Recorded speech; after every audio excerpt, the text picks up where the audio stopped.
ஒரு தக்காளி இதை போட்டு நம்ம மிக்சியில் ஆட்டிக்கலாம். இப்போ நம்ம வெத்தலையும் ஒரு தக்காளியும் போட்டு மிக்சியில் ஆட்டிக்கலாம். வெத்தலையும் ஆட்டி ஆயிடுச்சு. இப்போ இது நம்ம வடிகட்டிடலாம்.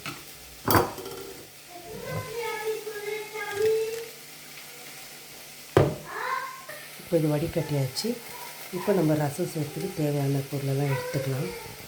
இப்போ நம்ம மிக்சியில் கொஞ்சம் மிளகு, கொஞ்சம் ஜீரகம்,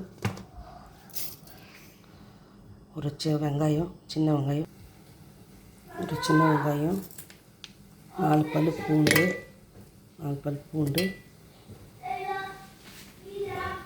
கொஞ்சம் கருவேப்பிலை,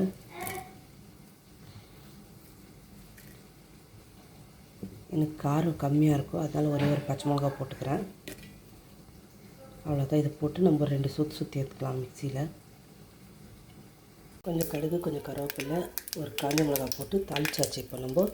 இப்போ வந்து அரைச்சி வடிகட்டின வெத்தலையை ஊற்றிக்கலாம். நம்ம இதில்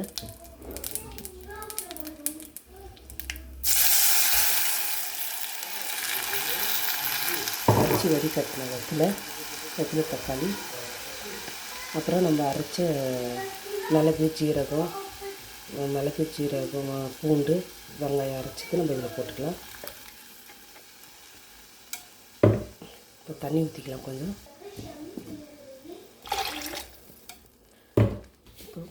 கொஞ்சம் மஞ்சத்தூள் போட்டுக்கலாம்.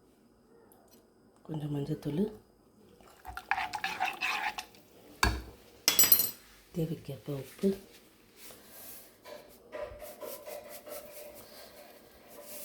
உப்பு, போட்டாச்சு.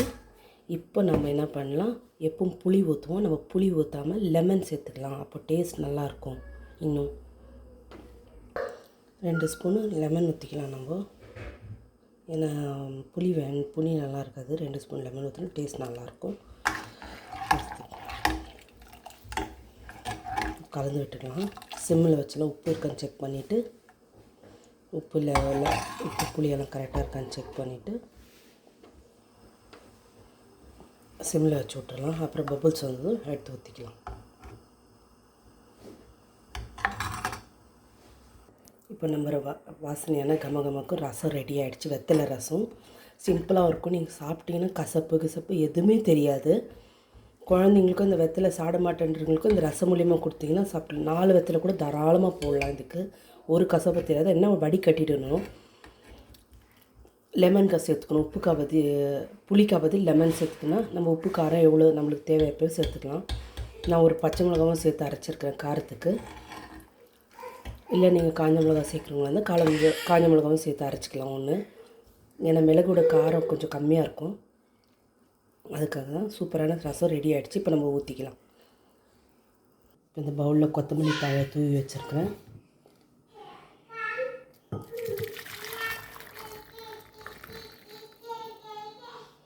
சுட கமகமக்கும் வெத்தலை ரசம் ரெடி ஆகிடுச்சு.